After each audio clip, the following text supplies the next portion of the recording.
All right, you gotta pick up the pace. We can't be late for Dr. Thomas. Come on. Do we have time for a pretzel? Okay, only if you share with me, though. Okay. Please get lots of mustard. Lots of mustard? And some salt. Okay, I like it like that, too. Jodie? Jodie? Jodie?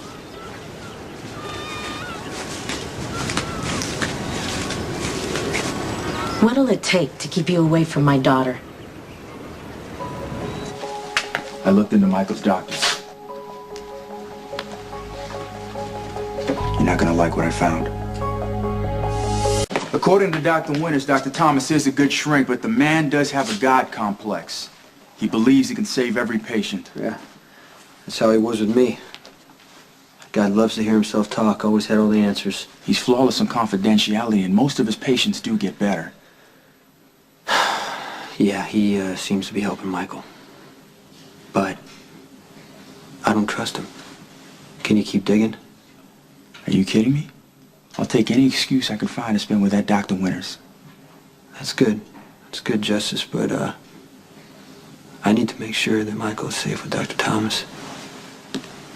Here's the folder from archives. Great, cancel my 2 o'clock. You're welcome.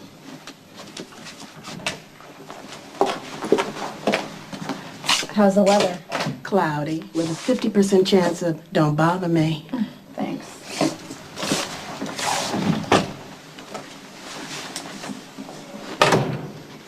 We'll have to eat lunch at some point. Dr. Winters? Nella's not amused. She'll get over it. Oh, and I'll have to cancel on our lunch. I made another appointment with Michael Krenthos.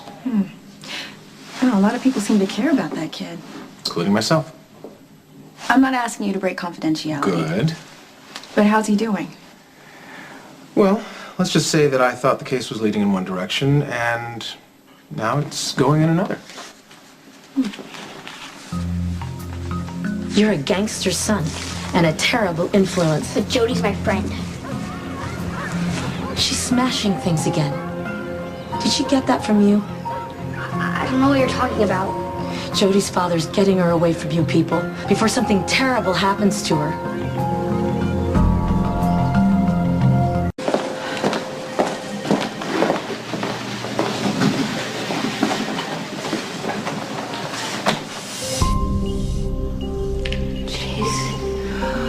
Oh, you're awake. You've been asleep most of the day. Your grandmother has called every hour. I'm gonna go and tell her that you're awake. I'll be right back.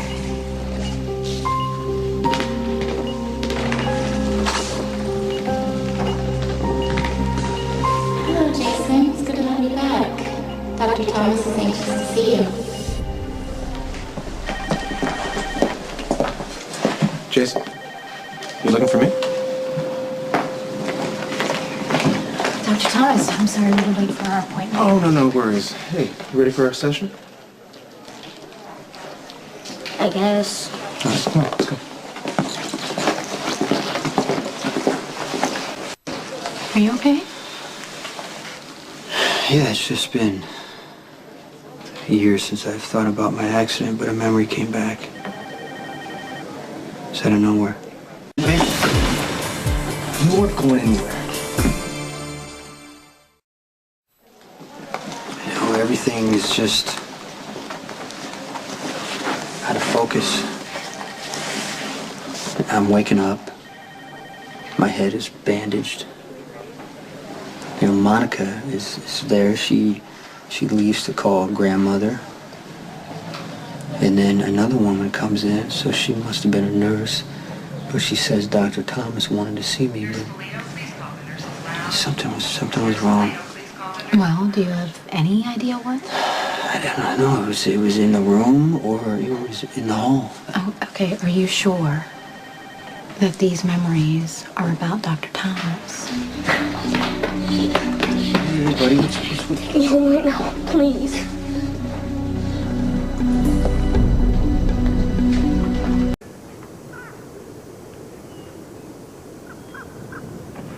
Do you want to talk about what happened? I mean, it's okay if you don't want to. I have this friend, Jodie. Her mom hates me. When did you meet Jodie's mom? In the park a couple of hours ago. She said Dad's a gangster. And I can't be Jodie's friend because something might happen to her. What, do you think something bad's gonna happen? Well, Christina was kidnapped here, so... Yeah. It's safe now. Would you like Jodie to come over? Her dad won't let her. She lives with him right down the street. It's the house where it looks like all the boxes are stacked up. Yeah, I know which one you mean. Her parents are divorced, too. Would you like me to speak with her father? Don't beat him up, okay? Michael, I'm gonna tell him that you're a good kid, that you'd be a good friend to his daughter, and that she is safe anytime she wants to come to this house. Thanks. I don't want you to lose a friend because of me or Sonny. Her dad will hate me if she finds out that I killed AJ. Hey, he's not gonna find out. No. Michael, it was an accident. Okay? And little by little, you're not gonna hurt so much. You're gonna start to feel better. You promise? I promise. I promise. Somehow I'm gonna make this okay for you.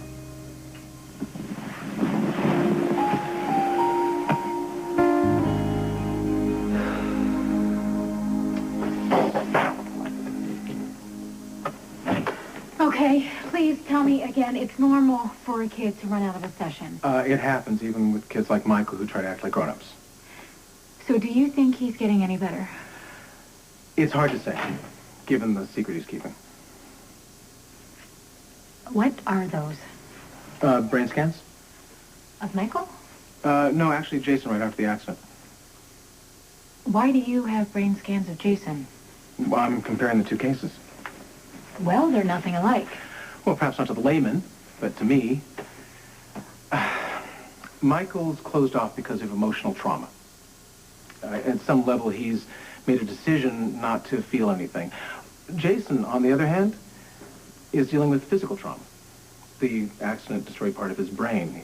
He has no choice about feeling his emotions. He simply doesn't have any. Really? You couldn't be more wrong. I'm just stating a medical fact. Yeah, well, you're wrong. I believe you mentioned that. You probably don't hear that much, do you? More than you think, but I can't argue with the evidence. Jason loves Michael. He has from the first day of that kid's life, probably even before, and he loves me too. I don't care if it shows up on some x-ray or not. Does Jason tell you he loves you? That is none of your business. He doesn't have to. He shows it to me every single day of his life, and so what? If he doesn't show his emotions like the rest of us do, it doesn't mean he doesn't have any. Look, I'm sure that I can help Michael find his feelings again. And as far as Jason goes, well, perhaps no one understands the human heart. Deep feelings arise when we least expect them. I can help Michael, but not if he doesn't come back. Okay. All right, I'm gonna see what I can do. Great. Okay? And just to be clear, I haven't accused Michael of killing AJ in our sessions, and of course I haven't mentioned it to anyone. Oh, of course, I would expect nothing less. All right.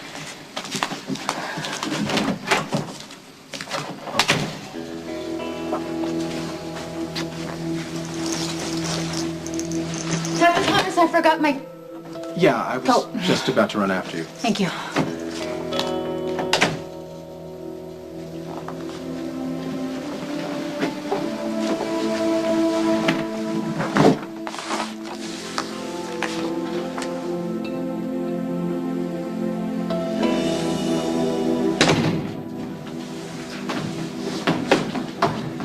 Did you talk to her dad? Can you come over?